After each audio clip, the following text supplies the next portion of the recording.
प्रिय छात्रों, हमारे इस ऑनलाइन चैनल में आपका हार्दिक स्वागत है।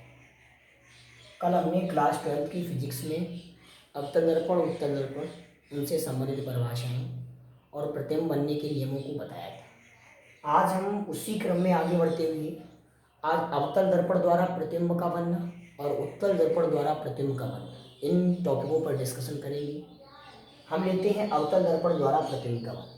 एक बात ध्यान रखिए कि किसी भी दर्पण द्वारा प्रतिबिंब की स्थिति उस दर्पण में स्थित वस्तु की दूरी पर, वस्तु की लंबाई पर निर्भर करती है।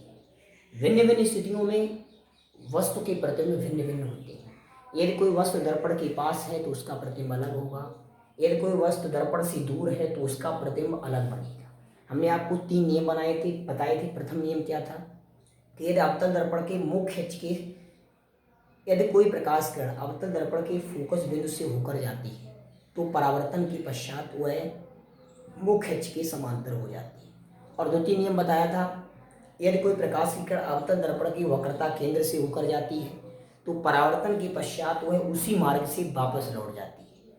तीसरा मैंने बताया था कि अवतल दर्पण के मुख्य अक्ष के समांतर चलने वाली प्रकाश किरण परावर्तन के पश्चात फोकस बिंदु से होकर जाती है। इन जिन छात्रों ये पहला वीडियो देख रहे हैं वो हमारे 2 वीडियो पहले हैं, उनको देखें, तभी ये वीडियो समझ में आएगा आपके। अवतल दर्पण द्वारा प्रतिबिंब का बनना, तो मैंने आपको बताया कि प्रतिबिंब जो है वो वस्तु की स्थिति और वस्तु की लंबाई और वस्तु मतलब कहने का मतलब वस्तु के आकार पर निर्भर करता है। भिन्न भिन्न स्थितियों में भिन्न भिन्न होता है। अब हम देखते हैं अवतल दर्पण में भिन्न भिन्न स्थितियों में क्या होता है। नंबर 1 लेते हैं, जब वस्तु अनंत पर रखी हो। जब वस्तु अनंत पर रखी हो। प्रिय छात्रों, जब कोई वस्तु अवतल दर्पण से अनंत पर रखी हो, जैसे आपका ये अवतल दर्पण है। अवतल दर्पण में आपको मालूम है कि अंदर की ओर परावर्तन होता है। ये इसका फोकस P है, ये इसका फोकस बिंदु है, ये वक्रता केंद्र है और ये इसकी मुख्य अक्ष। एक वस्तु अनंत पर रखी है। मान लीजिए एक वस्तु आपकी यहाँ रखी, ये वस्तु रखी है, ये और एक वस्तु है और ये अनंत पर रखी हुई। तो प्रिय छात्रों, अब क्या होगा, जब कोई वस्तु अनंत पर रखी होगी तो उससे चलने वाली प्रकाश किरण, देखिए इस वस्तु पर जब प्रकाश पड़ेगा तभी इसका प्रतिबिंब बनेगा। एक बात आप समझ लीजिए, आप किसी दर्पण के सामने खड़े हो जाएं और उस आपके ऊपर प्रकाश ना हो तो दर्पण में आपका प्रतिबिंब दिखाई नहीं देगा, और वो प्रकाश दर्पण पर भी नहीं पड़ेगा तब भी प्रकाश जो है वस्तु नहीं दिखाई देगी। तो क्या होगा, ये एक दर्पण है और इससे जब वस्तु अवतल दर्पण में जब वस्तु अनंत पर रखी हो तो क्या होता है, जब वस्तु अनंत पर रखी होती है तो इससे चलने वाली पहली प्रकाश किरण फोकस बिंदु से होकर जाती है। इससे चलने वाली पहली प्रकाश किरण जो होती है वो फोकस बिंदु से होकर जाती है। और मैंने बताया था अवतल दर्पण में जो प्रकाश किरण फोकस बिंदु से होकर जाती है वो परावर्तन के पश्चात मुख्य अक्ष के समांतर हो जाती है। और एक दूसरी प्रकाश किरण वक्रता केंद्र से होकर जाती है। ये आपका वक्रता केंद्र है, वक्रता केंद्र से होकर जाती है। और जो प्रकाश की किरण वक्रता केंद्र से होकर जाती है वो परावर्तन के पश्चात उसी मार्ग से वापस लौट जाती है। जहाँ पर ये दोनों रेखाएं काटती हैं वहाँ पर वस्तु का प्रतिबिंब बनता है। देखिए यहाँ पर ए एफ यहाँ लिख दीजिए, यहाँ पर काटा तो ये प्रतिबिंब बन जाता है ए डीस और बी डीस। तो देखिए समझ लीजिए क्या इसका मतलब हुआ। सीधी बात है, जब कोई वस्तु अवतल दर्पण से अनंत दूरी पर रखी होगी तो उससे चलने वाली पहली प्रकाश किरण, देखिए दर्पण तक प्रकाश पहुंचता है लेकिन एक प्रकाश किरण कम प्रकाश पहुंच पाता है, तभी प्रतिबिंब छोटा बनता है। तो वस्तु से चलने वाली एक प्रकाश किरण फोकस बिंदु से होकर जाती है। जो फोकस बिंदु से होकर जाएगी, नियम पढ़ा जाता है, वो परावर्तन के पश्चात मुख्य अक्ष की समांतर हो जाती है। और दूसरी प्रकाश किरण जो वक्रता केंद्र से होकर जाती है वो परावर्तन के पश्चात उसी मार्ग से वापस लौट जाती है। जहाँ पर काटा वहाँ पर दोनों के प्रतिबिंब बनते हैं। ये कैसा है, ये वस्तु इतने आकार की है, ये उल्टा बना हुआ है, छोटा है तो हम कह सकते हैं। और ये दर्पण के सामने, दर्पण के पीछे होगा तो आभासी होगा, दर्पण के सामने होगा तो वास्तविक होगा। आप ये देखा होगा। तो ये क्या है, कि अवतल जब वस्तु अनंत पर रखी हो तब वस्तु का प्रतिबिंब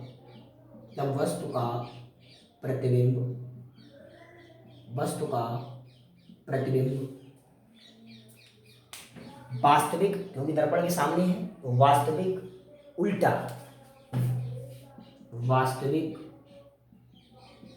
उल्टा और वस्तु इतनी बड़ी है और प्रतिबिंब छोटा बन रहा है, वस्तु से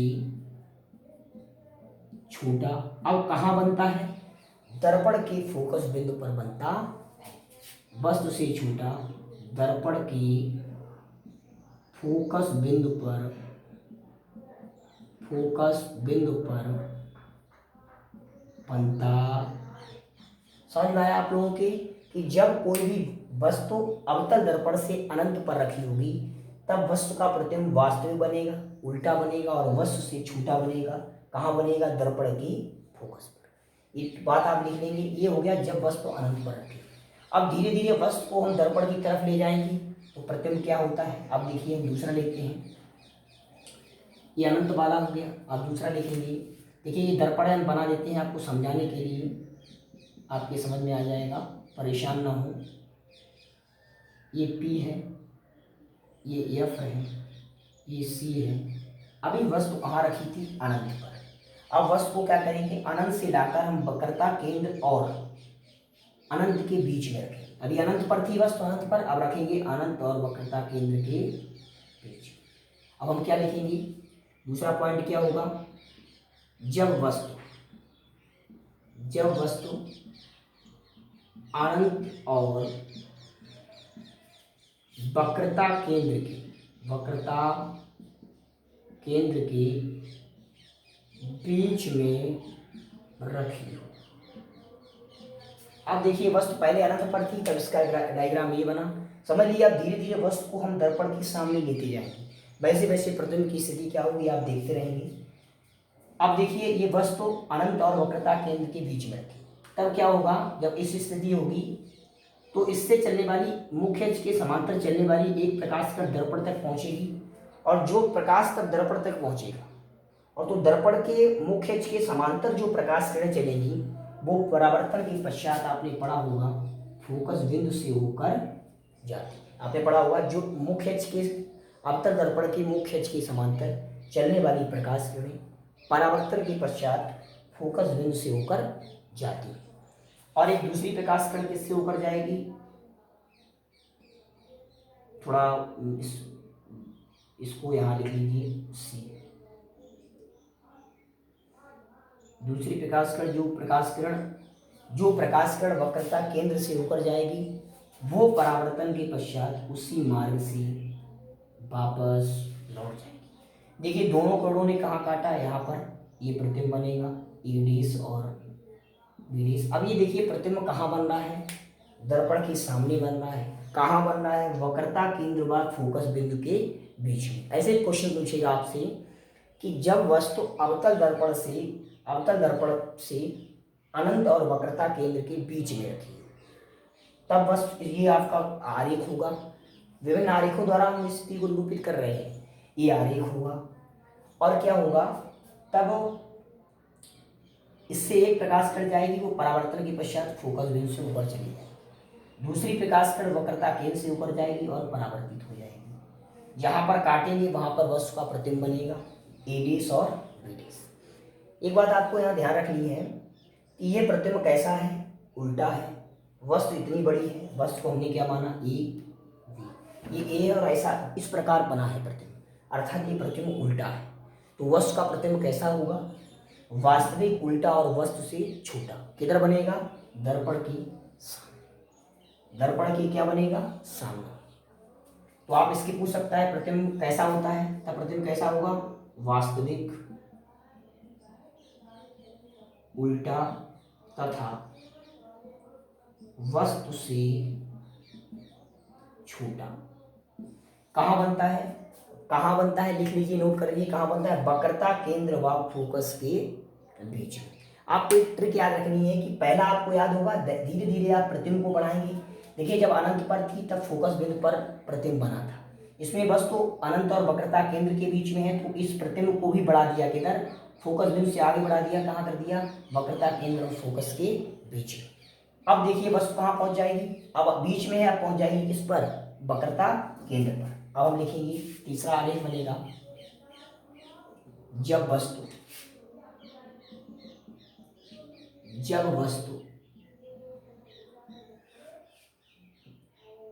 वक्रता केंद्र पर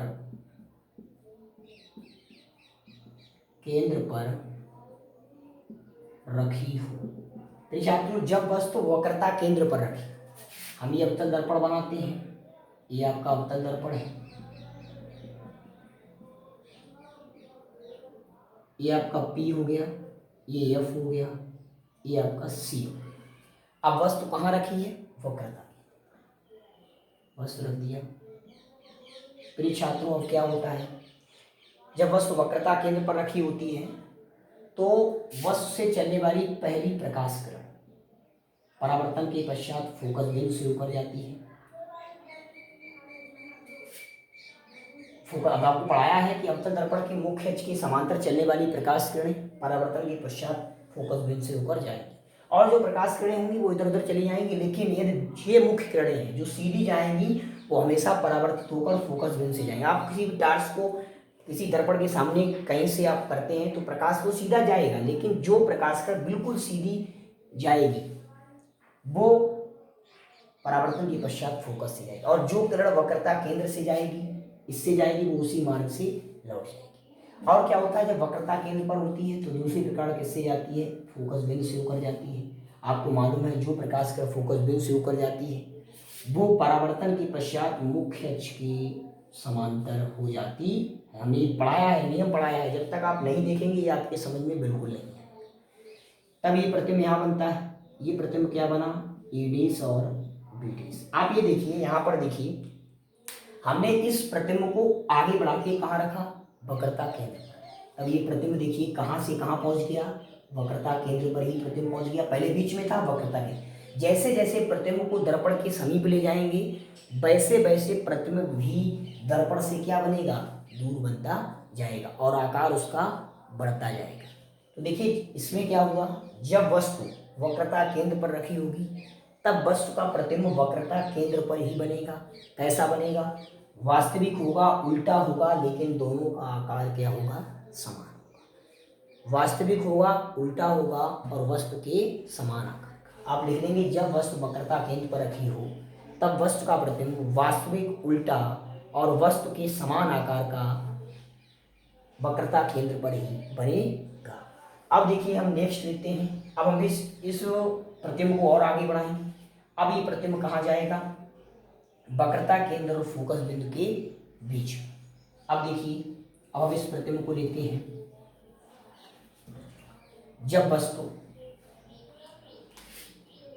चौथा पॉइंट, जब वस्तु वक्रता केंद्र, अभी देखिए वक्रता केंद्र पर की है, वक्रता केंद्र व फोकस के बीच रखी हो। देखिए ये आपका अवतल दर्पण है, ये P है, ये F है, ये आपका C। अभी वक्रता केंद्र पर रखी थी, अब वस्तु हम कहाँ रखेंगे, ए और बी। ये देखिए वक्रता केंद्र और फोकस के बीच में है, तो क्या होगा, इससे एक सीधी किरण जो जाएगी वो परावर्तन के पश्चात फोकस बिंदु से होकर जाएगी। देखिए वक्रता केंद्र पीछे रह गया, प्रकाश किरण वहां तो जाना ही नहीं है, आगे है, वो आगे दर्पण पर पड़ेगी, अब इससे तो कोई मतलब ही नहीं है। अब दूसरी प्रकाश की किरण जो फोकस बिंदु से होकर जाएगी वो परावर्तन के पश्चात मुख्य अक्ष की क्या हो जाएगी, मुख्य अक्ष की क्या हो जाएगी, समांतर। अब देखिए प्रतिबिंब कहाँ बना, ये आपका C है। अब प्रतिबिंब ये कहाँ बना, देखिए ये प्रतिबिंब बना, ए डैश और बी डैश। अब आप यहाँ ध्यान देखिए, ध्यान से देखिए, देखिए एक प्रकाश किरण फोकस बिंदु से जाएगी और जो फोकस बिंदु से होकर जाएगी मैंने आपको बताया था वो मुख्य अक्ष की क्या हो जाएगी, समांतर। जहाँ पर दोनों काटेंगी वहाँ प्रतिबिंब बनेगा। अब इसमें ध्यान दीजिए, देखिए वक्रता केंद्र पर रखी थी तो प्रतिबिंब वक्रता केंद्र पर बना। हमने जैसे ही इस वस्तु को इधर बढ़ाया वैसे ही प्रतिबिंब दर्पण से क्या हो गया, दूर बना। कैसे, देखो जब वस्तु को हमने वक्रता केंद्र और फोकस के बीच रखा, फोकस के बीच आपने रख दिया, तब इसका प्रतिबिंब कहाँ बना, वक्रता केंद्र, और इधर आपका क्या है, अनंत। वक्रता केंद्र के बाद क्या है, अनंत। तो आपका प्रतिबिंब कहाँ बना, वक्रता केंद्र और अनंत और वक्रता केंद्र के बीच में। आप कह सकते हैं जब वस्तु वक्रता केंद्र व फोकस के बीच रखी हो तब वस्तु का प्रतिबिंब किसके सामने, अवतल दर्पण। जब वस्तु अवतल दर्पण के सामने वक्रता केंद्र और फोकस के बीच में हो तो वस्तु का प्रतिबिंब वास्तविक उल्टा तथा वस्तु से, अब देखिए इसका आकार और इसका आकार, ये आकार बड़ा है तो वस्तु से बड़ा बनेगा। कहाँ बनेगा, अनंत और वक्रता केंद्र के बीच में। आप नोट कर लेना, हम लिखेंगे नहीं बार बार। अब हम तीसरी स्टेप पर चलते हैं, फिर वस्तु को हम बढ़ाएंगे, वस्तु कहाँ पहुंच जाएगी, फोकस बिंदु पर। अब हम लिखेंगे जब वस्तु फोकस बिंदु पर रखी हो। अब देखिए फोकस बिंदु पर आते हैं, ये पी है, ये एफ है, ये आपका सी है। जब फोकस बिंदु पर रखी हो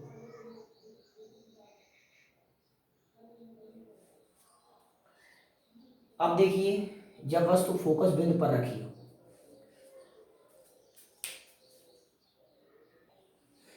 देखिए जब वस्तु फोकस बिंदु पर रखी हो तब क्या होता है, इससे एक सीधी प्रकाश कर चलती है और वो परावर्तन के पश्चात आपको मालूम है फोकस बिंदु शुरू कर जाती है। और प्रिय छात्रों, एक प्रकाश किरण जो सीधी इस पर पड़ती है और वो परावर्तन के पश्चात कहाँ लौट जाती है, वक्रता केंद्र से होकर जाती है। जो प्रकाश किरण वक्रता केंद्र की सुविध में दर्पण से टकराती है वो परावर्तन के पश्चात वक्रता केंद्र से ही लौट जाती है। अब देखिए ये प्रकाश किरणें दोनों कहीं पर मिल नहीं रही हैं, कहीं पर मिलती हुई प्रतीत हो रही है, आगे मिलने का यानी कोई अनुमान है, हाँ अनंत मान लेंगे हमको। जब कोई भी संख्या ना मालूम होती है तो हम अनंत मान लेते हैं। तो इससे स्पष्ट होता है कि जब वस्तु फोकस बिंदु पर रखी हो तब वस्तु का प्रतिबिंब वास्तविक उल्टा और वस्तु से बहुत बड़ा कहाँ पर बनता है, अनंत पर। ये आपका क्या होगा, अनंत, अनंत पर मिलेंगे, अनंत पर बनता है। इसको ध्यान रखिए, एक प्रकाश किरण सीधी जाती है, ये आपकी ई है और ये क्या है, ये आपका फोकस है। तो सीधी जो जाती है वो परावर्तन के बाद फोकस से होकर जाती है। एक प्रकाश किरण जो वक्रता केंद्र के सीध में दर्पण से टकराती है और वो परावर्तित होकर वक्रता केंद्र से ही वापस लौट जाती है। अब देखिए ये दोनों किरणें कहीं मिलेंगी है नहीं, इसलिए हम इसको क्या मान लेते हैं, अनंत। अर्थात कह सकते हैं जब वस्तु फोकस बिंदु पर रखी हो तब वस्तु का प्रतिबिंब वास्तविक उल्टा और वस्तु से बहुत बड़ा अनंत पर बनता है। अब देखिए इसमें, देखिए इससे, देखिए इसकी तुलना करिए, ये बीच में था, हमने इसको फोकस पर रखा, पहले प्रतिबिंब अनंत और वक्रता केंद्र के बीच में बना। अब ये जैसे ही फोकस पर रखा वैसे ही प्रतिबिंब आगे बढ़ गया।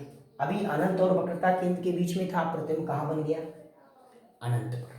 अब देखिए हम अगले टॉपिक करते हैं, जब वस्तु दर्पण की फोकस बिंदु व ध्रुव के बीच रखी हो। अब देखिए ये भी बहुत इंपॉर्टेंट टॉपिक है। जब वस्तु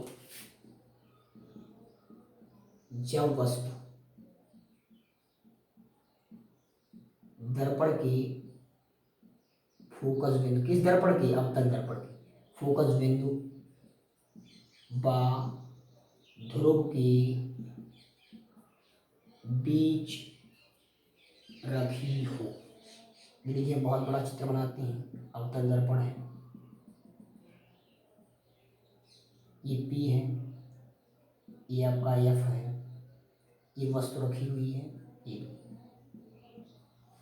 देखिए इसमें क्या होता है, जब वस्तु दर्पण की फोकस बिंदु व ध्रुव के बीच रखी हो तो देखिए क्या होता है, इससे चलने वाली, ये वक्रता केंद्र मान लिया हमने, इससे चलने वाली, इस मुख्य अक्ष के समांतर चलने वाली प्रकाश किरणें परावर्तन के पश्चात फोकस बिंदु से होकर जाती है। और दूसरी प्रकाश किरण जो वक्रता केंद्र की सीध में दर्पण से टकराती है वो परावर्तन के पश्चात वक्रता केंद्र से ही क्या हो जाती है, वो वक्रता केंद्र से ही होकर जाती है। जो वक्रता केंद्र के सीध में दर्पण से टकराती है, ये वक्रता केंद्र है, वो परावर्तित होकर वक्रता केंद्र से होकर चली जाती है। अब क्या होता है, लेकिन ये किरणें हम जब पीछे मिलाते हैं, इन किरणों को हम इस प्रकार पीछे मिलाते हैं, इन किरणों को हम जब पीछे मिलाते हैं इस प्रकार, ये किरणें यहाँ से आती हुई क्या होती है, प्रतीत होती है। ये मालूम पड़ रहा है कि ये किरणें इस बिंदु से आती हुई क्या हो रही हैं, प्रतीत हो रही हैं। और जब प्रतीत हो, आती हुई प्रतीत हो, वहाँ पर आभासी प्रतिबिंब होता है। इस स्थिति में जब वस्तु अवतल दर्पण में, ये बहुत इंपॉर्टेंट है, कभी पूछ दे कि अवतल दर्पण में एक ही स्थिति में आभासी प्रतिबिंब बनता है, जब जो प्रतिबिंब दर्पण के पीछे होगा वो प्रतिबिंब आभासी होगा। कौन सी स्थिति में, जब दर्पण फोकस बिंदु व ध्रुव के बीच रखे। इस स्थिति में वस्तु का प्रतिबिंब आभासी सीधा, आभासी है दर्पण के पीछे है तो आभासी सीधा, और वस्तु से बहुत बड़ा, वस्तु से। अब आप कहेंगे दर्पण के पीछे कहाँ बनता है, दर्पण के पीछे कोई बिंदु ही नहीं होते, हम आपको बताएं ध्रुव, ध्रुव तो और जब फोकस आगे होते हैं।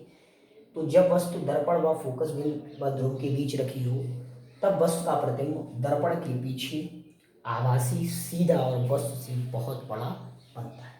ये हो गई आपकी अवतल दर्पण से प्रतिबिंब का बनना। अब हम डिस्कशन करते हैं उत्तल दर्पण द्वारा प्रतिबिंब का बनना। अब हम डिस्कशन करेंगे उत्तल दर्पण द्वारा प्रतिबिंब का बनना। हम डिस्कशन करेंगे उत्तल दर्पण द्वारा प्रतिबिंब का बनना। प्रिय छात्रों, उत्तल दर्पण द्वारा प्रतिबिंब के बनने में डिस्कशन करते हैं। ये देखिए उत्तल दर्पण है, इसके अंदर हुई तल पर क्या है, कलई है, इसका P है, और इधर ही क्या होता है, ये F है, और ये इसका C है। अब इसमें उत्तल दर्पण की विशेषता होती है कि उत्तल दर्पण की प्रत्येक स्थिति में प्रतिबिंब एक ही बिंदु पर बनता है। एक अनंत वाला और आता है, वो हम आपको बता देंगे, कोई विशेष इंपॉर्टेंट नहीं है। उत्तल दर्पण में जब वस्तु दर्पण के सामने वाली ये वस्तु रखी है, ये और भी, ये और ये आपकी वस्तु रखी हुई है। अब क्या होता है, प्रत्येक स्थिति में ये स्थिति होती है कि उत्तल दर्पण ये बना हुआ आपका है, जिसके बाहरी सतह से परावर्तन होता है, इसमें फोकस और वक्रता केंद्र अंदर होते हैं। अब ये वस्तु रखी है, तो इस वस्तु के मुख्य, इस मतलब वस्तु से मुख्य अक्ष के समांतर चलने वाली प्रकाश किरण, आपको मालूम है जो प्रकाश किरण मुख्य अक्ष के समांतर चलेंगी वो परावर्तन के पश्चात परावर्तित हो जाएंगी, मुख्य क्या हो जाती है, परावर्तित हो जाती है। लेकिन कहाँ से आती हुई प्रतीत होती है, फोकस बिंदु से आती हुई क्या होती है, प्रतीत होती है। मतलब अवतल दर्पण के मुख्य अक्ष के समांतर चलने वाली प्रकाश किरणें अवतल दर्पण से क्या हो जाती है, परावर्तित हो जाती हैं, लेकिन वो फोकस बिंदु से आती हुई प्रतीत होती है। और जो प्रकाश किरणें वक्रता केंद्र की ओर जाती हैं वो परावर्तित होकर उसी मार्ग से वापस लौट जाती है। देखिए यहाँ पर काटा, ये प्रतिबिंब बन गया ए डैश और बी डैश, ये आपका प्रतिबिंब हो गया। ये प्रतिबिंब होता कैसा है, देखिए समझ लीजिए प्रतिबिंब होता कैसा है। दर्पण के पीछे है तो आभासी होगा, बस इतनी बड़ी रखी है, ये कैसी है, छोटी। तो आप कह सकते हैं उत्तल दर्पण की प्रत्येक स्थिति के लिए वस्तु का प्रतिबिंब आभासी सीधा और वस्तु से क्या होता है, छोटा बनता है। यहाँ पर ध्यान दीजिए, बनता कहाँ है, ध्रुव और फोकस बिंदु के बीच। उत्तल दर्पण में वस्तु कहीं पर रखी हो, वस्तु का प्रतिबिंब हमेशा आभासी सीधा और वस्तु से छोटा बनता है। दोबारा समझिए, उत्तल दर्पण द्वारा प्रतिबिंब का बनना। देखिए उत्तल दर्पण है, एक वस्तु रखी है, तो उत्तल दर्पण के में जो मुख्य अक्ष के समांतर प्रकाश किरणें चलती हैं वो परावर्तित होने के बाद फोकस बिंदु से आती हुई प्रतीत होती है। मैंने नियम बताया है पिछले वीडियो में, आप देखिए भाग 2 देखेंगे आप तो उसमें आपकी समझ में आएगा। और जो दूसरी प्रकाश किरण जो वक्रता केंद्र की ओर जाती है वो उसी मार्ग से वापस लौट जाती है। अब लौट रही है तो ये दोनों जहाँ पर काट रही है, देखिए ये बिंदु, एक ये प्रकाश किरण जा रही है, ये और एक ये काट रही है। यहाँ पर वस्तु का प्रतिबिंब ए डैश और बी डैश बनता है। ये प्रतिबिंब दर्पण के पीछे बनता है इसलिए आभासी होता है, आभासी सीधा और छोटा। उत्तल दर्पण द्वारा वस्तु का प्रतिबिंब